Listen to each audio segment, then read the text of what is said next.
Jaya Radha Madhava, Jaya Radha Madhava, Kunja Bihari.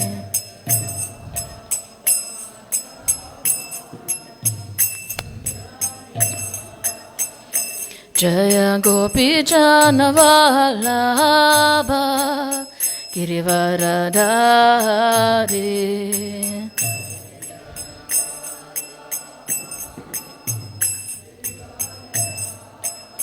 Yashoda Nandana Brajajana Ranjana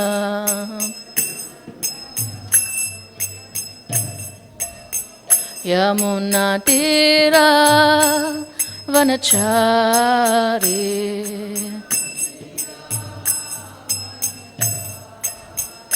Jaya Radha Madhava Kunja Bihari.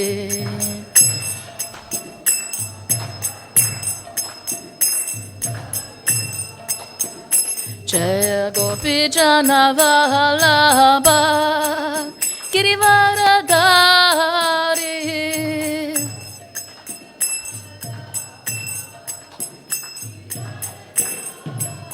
Yashoda Nandana Brajajana Ranjana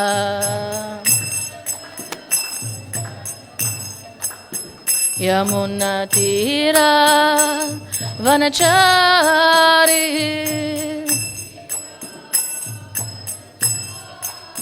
Yamuna Tira Vanachari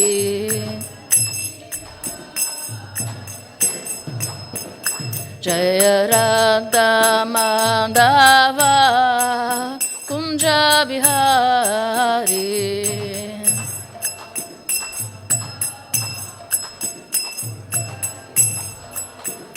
Jaya Prabhupada, Prabhupada, Prabhupada, Jaya Prabhupada.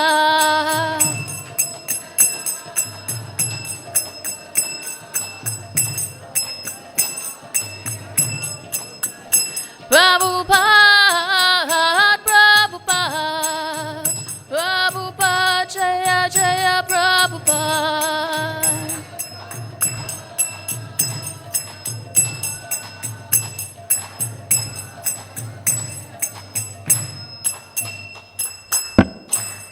Shri Shri Radha Radhanath ki jai, Shri Chaitanya Mahaprabhu ki jai, Shri Giraj Govardhan ki jai, Ananta Koti Vaishnavrinda ki jai, Nitai Gaura Premanande.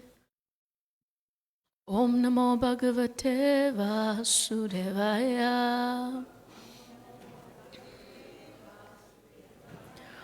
Om Namo Bhagavate Vasudevaya.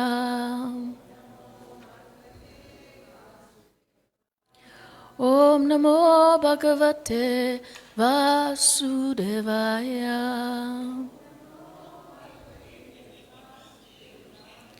Om Jnana Timirandasya Ginanjana Shalakaya Chakshurun Militam Yena Tasmai Shri Guruve Namaha Sri Chaitanya Manobhistam Stapitam Yena Bhutale Swayam Rupa Kadamayam Dadati Swapadantikam He Krishna Karuna Sindhu Dinabandhu Jagatpate Gopesha Gopika Kanta Radha Kanta Namostute Tapta Kanchana Gaurangi Radhe Vrindavaneshwari Vrishabhanu Sute Devi Pranamami Hari Priye Vanchakalpatarubhyascha Kripa Sindhuva Evacha Patitanam Pavanebhyo Vaishnavebhyo Namo Namaha Shri Krishna Chaitanya Prabhu Nityananda Shri Advaita Gadadhar Shri Vasadi Gaura Bhakta Vrinda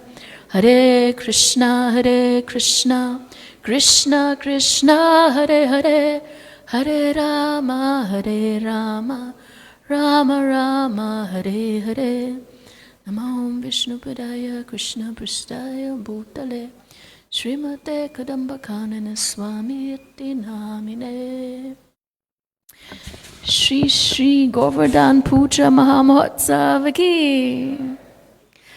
Welcome everybody to this beautiful festival of Govardhan Puja. It's one of the most sought after, awaited festivals because we don't have to fast, we get to feast, it's a beauty for the eyes, and that's just the mood of Govardhan. Just always giving, always abundance, always happy. He's kind of like the Chaitanya mood of Vrindavan. And today we get to hear about him, meditate on him, and worship him. And in that note, Namaste Girirajaya Govardhana Namine Ashesha Kleshana Shaya Paramananda Dayine Shri Shri Giriraj Govardhana ki. So today, we're worshipping Govardhan. And go means many different things, but go also means firstly the cows. And can you imagine Govardhan without cows? It's just impossible. Wherever there is Giriraj, wherever there is Govardhan, there is Krishna's cows. And that's one of the reasons why Krishna loves Govardhan. The other meaning of go in Govardhan refers to the senses. So go means cows, and Vardhan means to expand, increase, intensify, or deepen. Bhakti Vigyan Maharaj says this. And so therefore, when go means cows, Govardhan is the one who has abundant cows. But go also means senses. So then how does it work, Govardhan, to increase, intensify, or deepen the senses? Doesn't seem to work. But what it truly means, Govardhan, is one who expands, intensifies, deepens the attraction of the senses towards Krishna. And therefore Govardhan has this ability to drag our senses towards Krishna in all pomp and celebration. And we're not really thinking about it, that I'm going to be here for 6 hours and what I'm going to do. You're just naturally going to be attracted to what Govardhan has to offer. And the truth is that our senses, they love matter. And anything flickering, glittery, can just capture our senses. And therefore, it behooves us that we come to Sri Giriraj to say, please take my senses and let them be attracted to Krishna. At the foothills of Govardhan, miraculously, our consciousness may rise and our senses will acquire a different quality than we're normally used to. In the holy Dham, it usually feels like Maya sort of just holds back her potency a little bit and allows us to be a little bit more Krishna conscious. And you think like, wow, I'm such a nice devotee. And then you come back home and it's like, oh, it wasn't me. So therefore Giriraj can give us that chai bhav, that ability to connect deeper and attract our senses to Krishna. And Krishna is all attractive, but he allows our senses to be attracted to Krishna. So the Govardhan Leela begins when Krishna is speaking to his father Nanda, who is the king of all the cowherd men. They do agriculture, they grow things, they take care of the cows. And he's telling his father, who is preparing a big sacrifice for Indra. Now, Indra is the demigod who controls the rainfall. Now, if you're farming, rain is really important, right? You need the water. And so therefore, they're doing this major sacrifice to Indra because they've harvested. And they understand that this is the mercy of the higher beings. And therefore, they are worshipping Indra. But Krishna comes and says, you don't need to worship Indra. And he weaves a whole philosophy as to why he doesn't need to worship Indra. You just need to worship Govardhan. And based on this 5-year-old boy coming to Nanda and telling him, you need to change everything that you're doing religiously. Anyone tried preaching to their parents before? If they weren't devotees. My father wanted to throw me out of the house. He was just like, what do you know? I've been doing this my whole life. And so here's Krishna telling Nanda, don't worship Indra. You need to worship Govardhan. But he gives Nanda some philosophy that's like even slightly Mayavadish, but somehow Nanda says like, okay, it makes sense. It makes sense that Govardhan is actually giving us all these things and the rain's going to come via our karma anyway. So maybe we should worship Govardhan. But okay, Krishna, today we'll worship Indra and then we'll prepare another sacrifice and we'll worship Govardhan. It's like, it's reasonable, right? I meet you halfway. No, that's not what Krishna wants. Krishna's, you worship Govardhan and you worship Govardhan with everything that you've prepared for Indra. And so therefore the question comes to us to ask, who are we worshipping and why? What is our object of worship? Where is our energy, our mind, our senses being diverted to what? What sort of opulence and shiny objects are we being diverted to, instead of directly Krishna? So that's the first lesson that I pick up from the Govardhan Leela. That just as Krishna was behooving in Nanda, worship Govardhan. What he's really saying is worship me, because I am Govardhan. Instead of diverting our energy to the demigods. But the demigods here can represent so many different things in our lives. And basically anything that is not directly Krishna. Krishna and Krishna's Vaishnavas. And so therefore the first thing that this Leela is making us question is, who is truly my object of worship all the time? And so Krishna, he wants the surrender from Nanda and he wants it now, he wants it fully and he wants it immediately. And therefore we see that Nanda, he is reluctant, but he agrees. He agrees to perform this worship. And then there's a whole festival of gratitude. Krishna, they cook oceans of sweet rice, mountains of rice and sabjis and pakoras, and it's giant amounts. And they offer it to Govardhan in all this glory. And they see then that what happens? What happens? Well, you see that one thing that go means, besides senses and cows, is that go also means knowledge. Go is another word for Veda. But this knowledge that Govardhan gives us is not just information.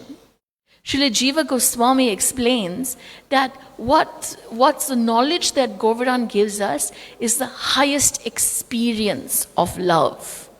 And the reason is because you cannot love in theory. Love is the highest expression of knowledge. And you cannot love in theory, therefore love is an experience. And real knowledge, therefore, means to love.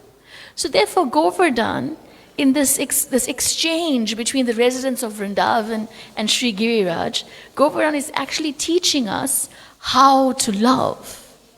And therefore Radharani declares him to be the greatest servant. Govardhan is teaching us how to love through service. Now, Puri Charan Prabhu has this book called Japa.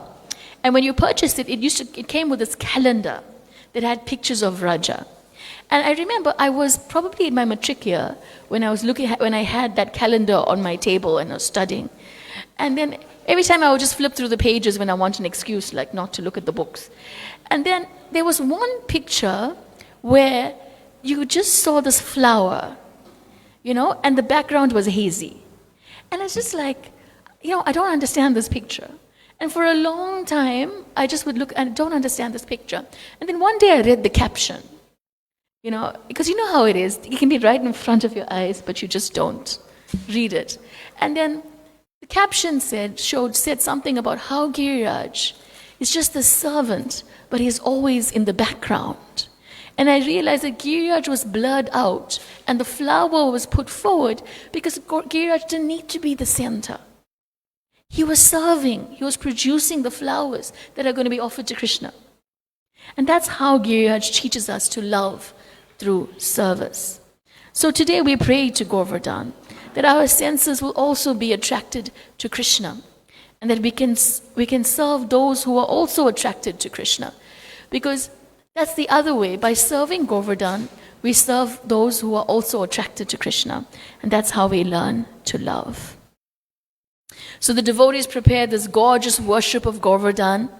And we see that what happens, then Krishna, it says in the 10th canto, then Krishna assumed a huge, unprecedented form to instill faith in the cowherd men, declaring, "I am Govardhan mountain." And he ate the abundant offerings. So we see that the residents of Vrindavan, they took a risk. Because what happens if you were ever involved in some demigod worship? There's always a thought, now if I just worship Krishna and I leave out the demigods, then what's going to happen? Same thing on a material level. If I just focus on spiritual life and I don't care of material things, what's going to happen? But the residents of Vrindavan, they took this risk. They took that risk. And then Krishna comes in this whole giant form as Govardhan to show them that their decision was correct, that they made the right decision. And they risked neglecting the worship of ordinary things, or, in the case of Indra, special things, but less supreme. So therefore, together with the people of Vraja, the Lord bowed down to this form of Govardhan hill, thus, in effect, offering obeisances to him, and he said, "Just see how this hill has appeared in person and bestowed mercy upon us all." So, think about it. Krishna, he assumed the form of Govardhan. But then there's still Krishna, and he's offering obeisances to Govardhan. And the residents of Vrindavan, they're seeing this. They're seeing that Krishna manifests as this hill, and they're seeing that there's Krishna offering obeisances to Govardhan, and they just go on as normal. They just go on as normal. And it's like it's a complete miracle, but life just goes on as normal. Of course, for the residents of Vraja, they're covered by Yoga Maya. So therefore, it doesn't penetrate to them so much that, look, here's God. But to us, the same thing happens in a Mahamaya way. We also witness miracles every day. We also witness miracles every single day. And then we just go on as normal. We don't recognize how Krishna is infiltrating into our lives. And so the residents of Vrindavan, they make this choice. They risk the material onslaught of Indra and choose Krishna. And then, what does Indra do? Now, I really like Indra. And the reason why I like him is because he makes me feel that there's a space in Krishna consciousness. There's a space in Krishna consciousness for those who make mistakes. That's why I like Indra. And he just brings out this whole new dimension to the Govardhan Leela, because he says, we see that Indra's worship is stopped. And then he is enraged. He is furious. And in this rage, Indra's logic is so interesting. So interesting. He tells us some Vartaka clouds. The prosperity of these people who has made them mad with pride. He's talking about the residents of Vrindavan. The prosperity of these people have made them mad with pride, backed by Krishna's arrogance. Now you go and remove their pride. This is what Indra says. And there, you can see it. There's this all-powerful Indra. He's riding an elephant, a giant elephant that can hold the Akash Ganga in its trunk. By his indication, there's lightning, there's thunder, and as like an opening act, he sends the Samvartika clouds ahead before him. The Samvartika clouds are the clouds of universal destruction. They come when the universe is meant to be destroyed. They're meant to flood the entire universe. And Indra is sending these clouds forward. You got to see it like on a stage. They're the opening act. And then Indra is coming on this elephant, commanding thunder and lightning. all this power. And Indra is saying these words. He's saying they've become puffed up. They're overconfident. They're being childish. They're just unaware of the cosmic situation. They think they're very advanced in knowledge. They need to be punished. But who's become puffed up over material opulence? Who is overconfident? Who is childish? Who is unaware of the cosmic situation? Who thinks himself very advanced in knowledge? And who's needing punishment? Indra. Indra is. And so the first thing we see, how everything that Indra thinks of the residents of Vrindavan is simply a mirror to his own heart. A mirror to his own heart.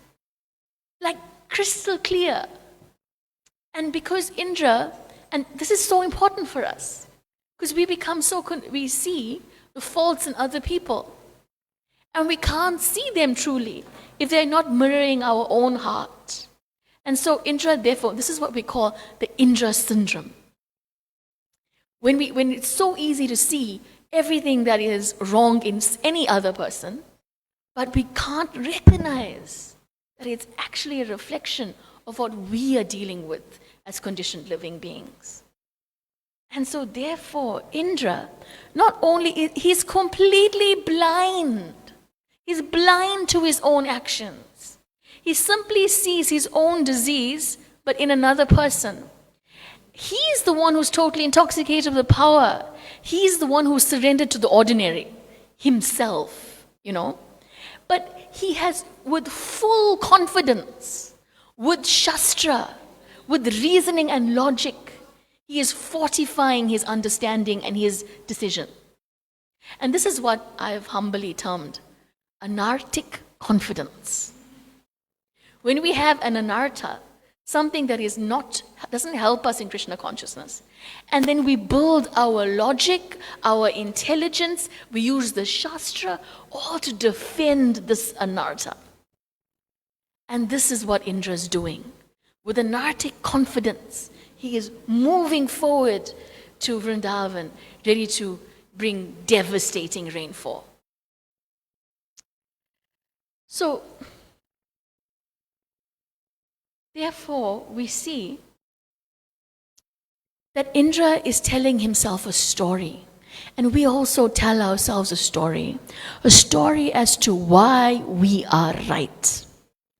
Often, many times a day, when any interaction with any individual, have you noticed how it stays in your mind? And then there's so many wars that we fight in our mind, where we redo the conversations again and again and again as to why I'm right, and why this shouldn't have happened, and why this is not my fault, or why it's this other person's fault. Simply this, we're telling ourselves a story, just like Indra is telling himself a story. And sometimes I think that the three most important words in the world is not I love you. It's not even before you can get to I am sorry. The three most important words may be maybe I'm wrong. And sometimes just to pause and think, maybe I'm wrong. Maybe I can't see the picture. Maybe I'm blinded to what's really true. And so there, Krishna, when we see what Indra did, Indra comes with this devastating rainfall. And what is his motive? To punish them. How? By killing the residents of Vrindavan. And we think, Indra, what? How could you even think that? I wouldn't, okay, all right, I have my issues, but I'm not going to think about killing the devotees. I'm not going to think about doing a nuclear bomb on the temple. Because I didn't like what they served for breakfast. I don't know what they're serving for breakfast, people. How could Indra do that? How could he be so convinced? How could he be so puffed up that he forgot that he's not God? Yeah, but we do that all the time because Indra couldn't recognize that Krishna wasn't Krishna. Like real Krishna. He thought he was just Krishna, And we don't recognize that when we're dealing with another devotee, that behind them is Krishna. So we don't see it. We just think, here's this devotee, here's me, I'm right, you're wrong. And so this Indra syndrome, it has lasted the generations. It exists in us as conditioned souls even today. And even when we think that, I wouldn't have been that bad. Do you have the clouds of universal destruction in your power? If you had it, you may use it. Because we have such minuscule power, so all we can do is like throw some words at a person, that feel like thunderbolts. But we don't have that power. And if we did have that power, very well we might have used it. So therefore, Indra, he's not there for us to go like, oh my God, Indra, how could you? He's there to give us hope. That all people, no matter what the condition of our heart, can sometime, by Krishna's mercy, become rectified. And the truth is that we don't have the power of Indra, but all of us have power to some degree. Whether you're a government official, whether you're a parent, whether you're a spouse, whether you're, it's like the dude, who is, guarding the car or rolling the trolleys near the mall, still thinks he has control over the other people, the other persons. We always find an element of having control. And within our realm, we have our itsy-bitsy tiny Indra syndrome in our little area of control. So wherever there is power, there has to be responsibility. But responsibility meaning that we align with Krishna. And therefore, one guiding principle is we can see that if ever there's a point in our lives that we wish suffering on another living being for any reason, check your story. Check your story. Because all of that, when we wish that other people learn through suffering, then we have to learn through suffering. And if we wish that others learn through joy, then we can learn through joy. Which do you choose? So then what's interesting is that Indra thinks Krishna's proud. Jai Shri Radha Radhanath Ki Jai. And Krishna thinks Indra's proud. Well, Krishna knows Indra's proud, right? But the interesting thing is that Krishna knows Indra's proud before the whole Govardhan Leela. Because it shows in the text that he is instigating the entire Govardhan Leela because he knows of the pride that is in Indra's heart. He is pushing Indra to actually do this. And that's the thing, that every frustrating element in our life is orchestrated by Krishna to surface some anartha that he wants to remove. And so therefore Krishna he's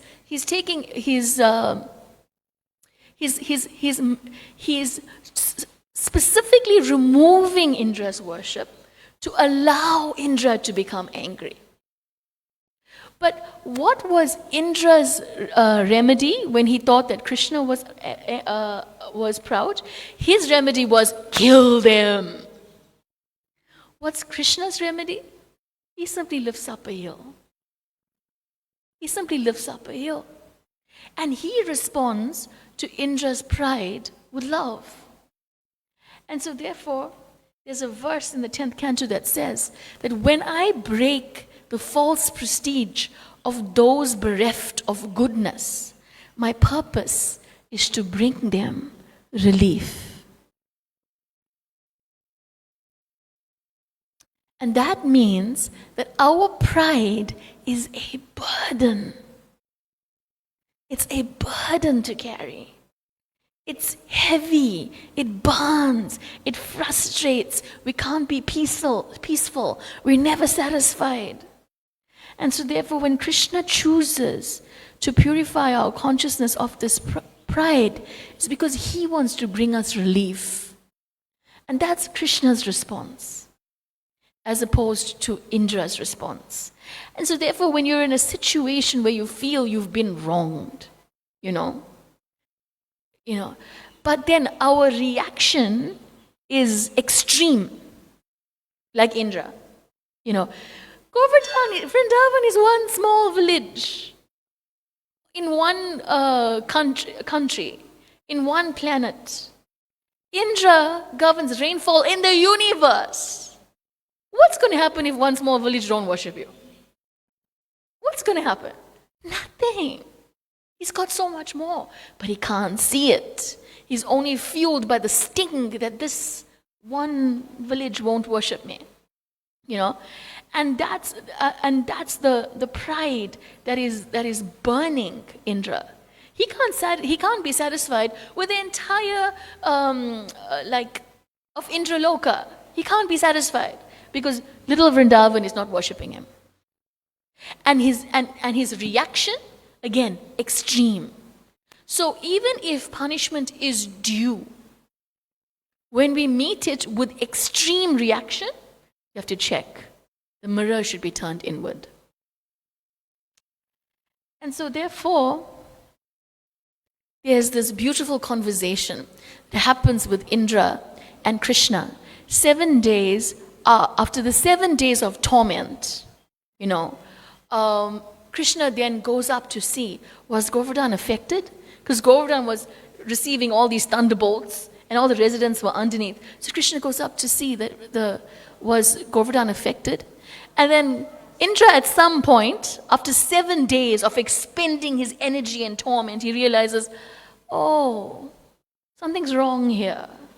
And sometimes it takes that. It takes for all our energy to be spent before we recognize our pride. Yeah.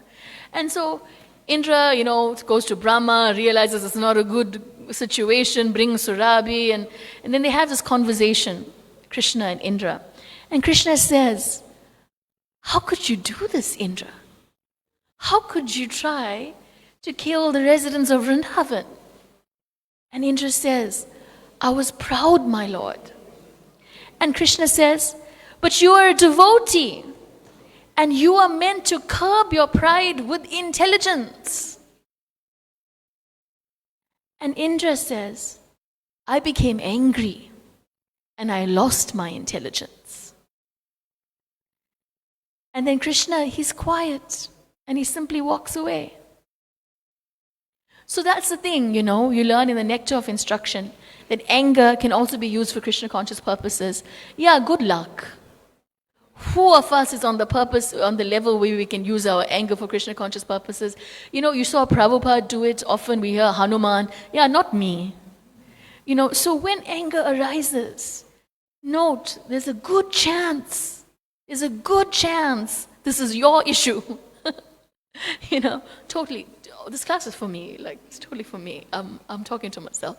There's a good chance this is your issue. Right?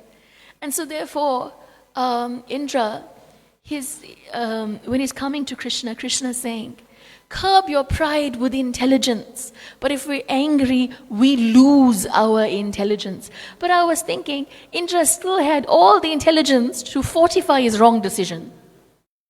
So we lose good intelligence. We lose purified intelligence.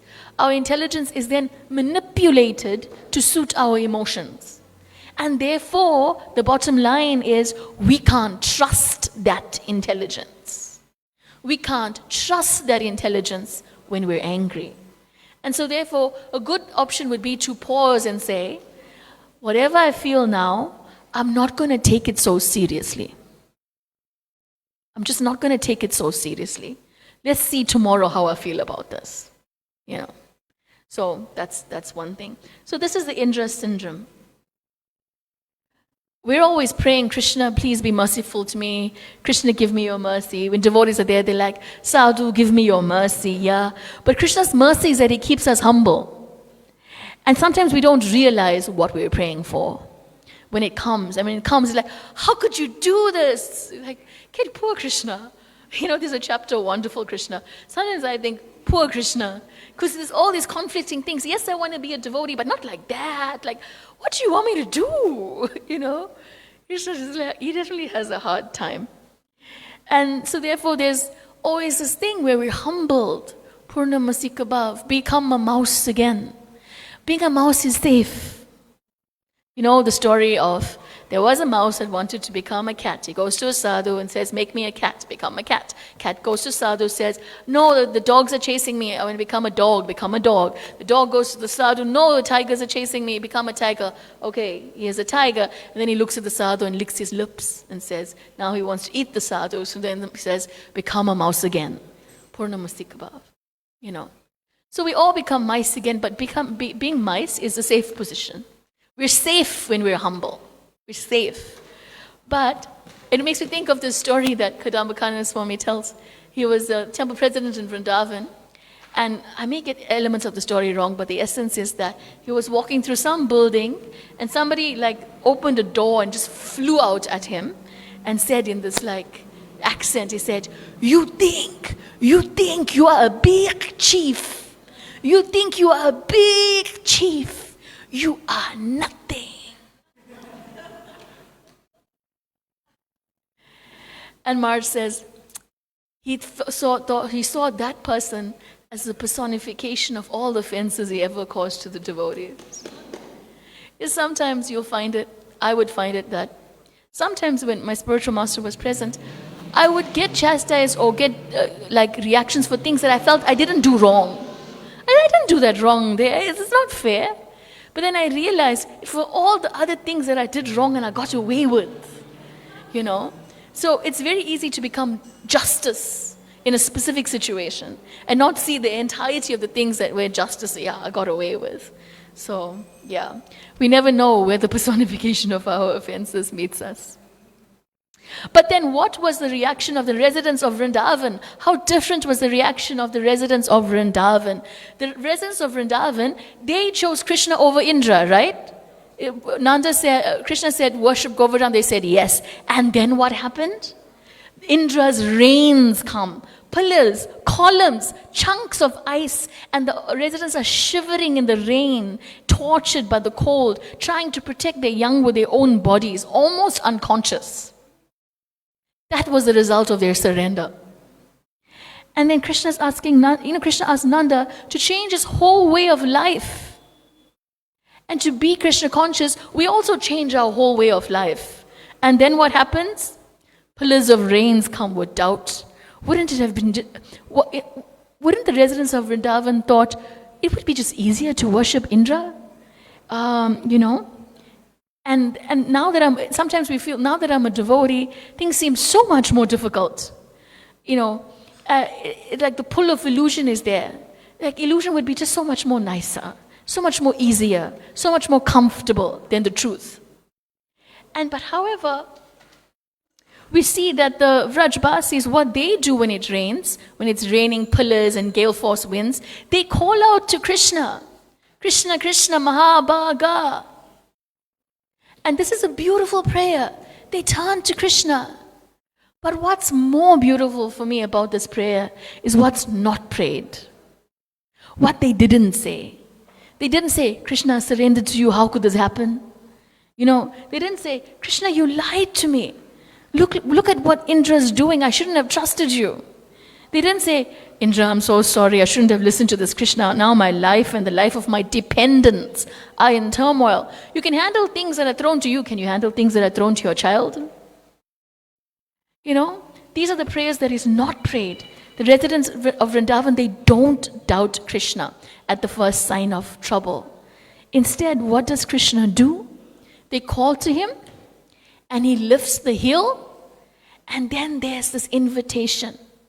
Come under the hill. So we learn from the Vrajbasis, we learn that what do you do when it rains? Krishna, Krishna, Mahabhaga. That's what we do. And then we learn from Krishna that as he lifts Govardhan hill, he extends to us, just as he extended to all the residents of Vrindavan, he extends this to us. The choice. Do we want to come under the hill? Do we accept the shelter that Krishna is offering?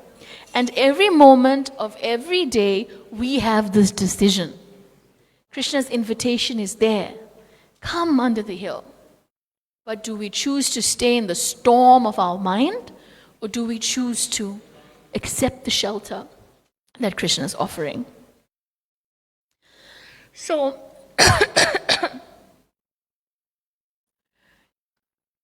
so there's Krishna. And all the residents, they're under this hill. And while they're under this hill, and I was thinking so much that this temple room could very much look like under the Govardhan hill, because it says it's shaped like an umbrella, and the temple room ceiling is like shaped like an umbrella. And so all the residents now, all under Govardhan hill, all their eyes on Krishna. All of them just entranced looking at Krishna. But I think, like, yeah, we're under if all of the devotees I know are under Govardhan hill, someone's going to say, but wait, we need to hold the hill this way. Someone else is going to say, but wait, what if we look outside to the rain? Someone's going to move this side, someone's going to move that side. Everyone's going to have their own idea how to serve Krishna, and there'll be chaos. Because that's what happens, right? When we're trying to plan and run a festival. Chaos. But the truth is that because all these residents were focused and fixed on Krishna, there wasn't this turmoil between each other. That didn't exist there, under the hill with Krishna. And one interesting thing is, we often hear about Chapan Bhog, like where they offer Krishna 56 items a day. And Madhavananda Prabhu, he writes about how the reason why it's 56 is because Krishna held the hill for 7 days, and he didn't eat at all in those 7 days, or sleep, and the residents of Vrindavan also. So what they did, and Krishna eats 8 times a day, and if you count all his offerings, mangal sweets, fruits during the puja, breakfast, lunch, 4 o'clock offering, 7 o'clock offering, 9 o'clock offering, and sweet rice, it's 8 offerings. So 7 times 8 is 56.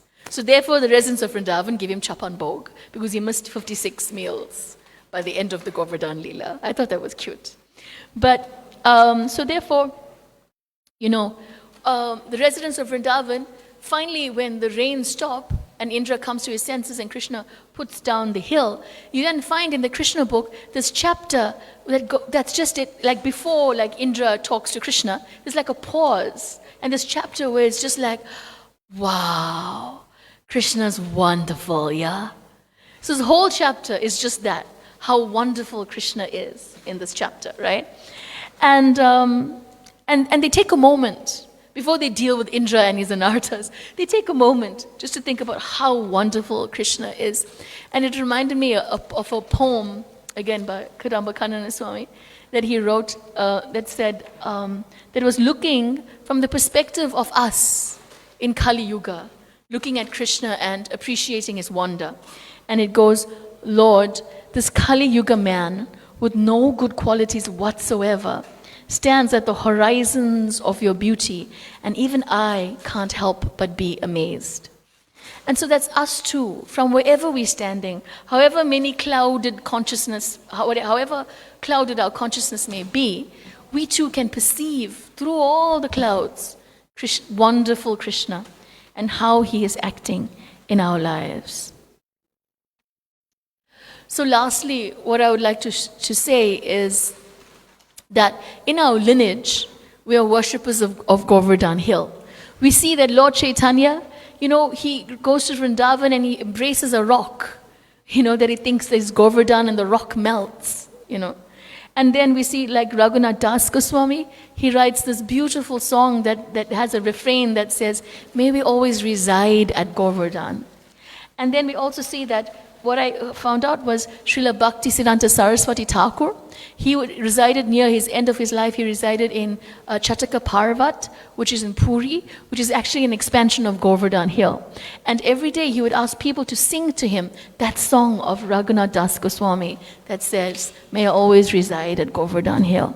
And we see that our Srila Prabhupada, he also, in the end of his life, he wanted to go around Govardhan, even though his body couldn't move. We're nearing Srila Prabhupada's disappearance day.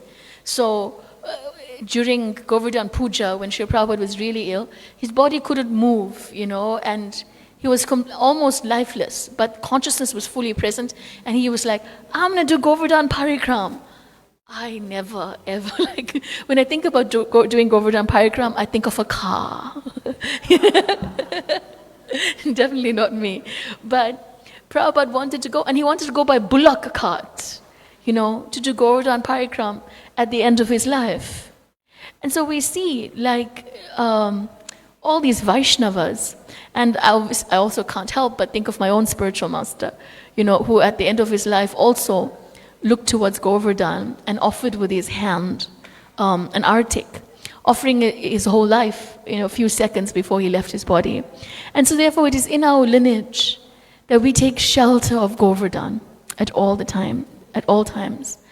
And so therefore today we offer our obeisances to Govardhan, who can attract our senses to Krishna. We also offer our obeisances to all the cows, and we offer all our obeisances to the Vaishnavas, the Brajbasis of Vrindavan. We offer our obeisances to Giridhari, Krishna who lifts the hill on his little finger. We also offer our respects to Indra, who is taking this role of teaching us these lessons.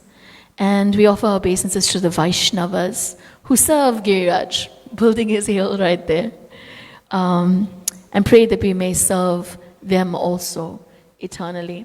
So I'm going to stop here. Shri Giriraj Govardhan ki, Shri Govardhan Puja Mahamahotsav ki, Srila Prabhupada ki, Anantakoti Vaishnavrinda ki.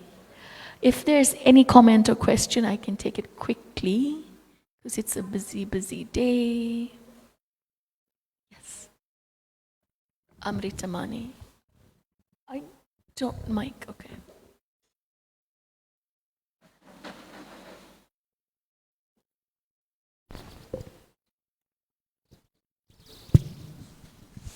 Hare Krishna. Thank you for a most wonderful class. It was just amazing. Coincidentally, I read the poem by Kadamba Maharaj only yesterday, All That I Have Faith In, it's called. But I was wondering, because I'm always in my mind, so if you could give us some practical ways that may come to your mind about how we can take shelter, that choice every moment, to go Govardhan here. Yeah. I think first to accept is that it's very hard for us to take shelter at every moment, and there'll be moments when we're not taking shelter. But sometimes it's when you're having a bad day, and then you see a call, and you know that devotee is going to ask you to do something, but you're just in your head and you don't really want to do it, and then you just ignore that call. It's becoming aware of the moments where Krishna is trying to lift our consciousness. One thing, who was saying it? Sachinandan Maharaj was saying was that just like Krishna lifting Govardhan hill, it's compared to a child picking a mushroom. And so he said, Krishna, he can move the entire material energy. It's not difficult for him. So for him to lift the hill is not difficult. And for him to raise our consciousness is not difficult. But when we feel incapable of taking shelter, it's here I am, I know I'm in Maya, I know that there's shelter, I don't want to take it. Then we pray to Krishna in that situation. Look at me. I'm finding it so difficult. There's this analogy about, I found one bug on the temple room floor the other day, and I took a paper or something, and I was trying to take the bug out, And this bug, I'm just go on the paper, man. Just go on the paper. And then it didn't want to go. And finally, finally it's half on the paper, but it's not holding on. I'm dude, here's the paper. I'm trying to take you out. And it reminded me so much about this analogy that the spiritual master, in a deep well of material existence, and the spiritual master throws down a rope, and then you still find it so difficult. You're can you curl my hands over the rope? And I hated that analogy because me personally find it very difficult to curl my hands around the rope. And then I'm taking this bug out. I'm thinking, oh yeah, that's me. He doesn't want to grip on, So even when we're feeling like we can't grip on, in that moment you can turn to Krishna and say, just look at me. I can't even hold the rope. I can't put my hands on the rope. Help. I think, for me, the point is, whatever the issue, however far we may be from the good consciousness, just turn and pray about it, And that is as much shelter as we could take, maybe. I don't know if that helps, but that's what Okay, anybody else? Okay, may we have a beautiful Govardhan Puja, and may Shri Giriraj bless us with his beautiful darshan and always welcome us with his loving smile. Hare Krishna.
The class is for you.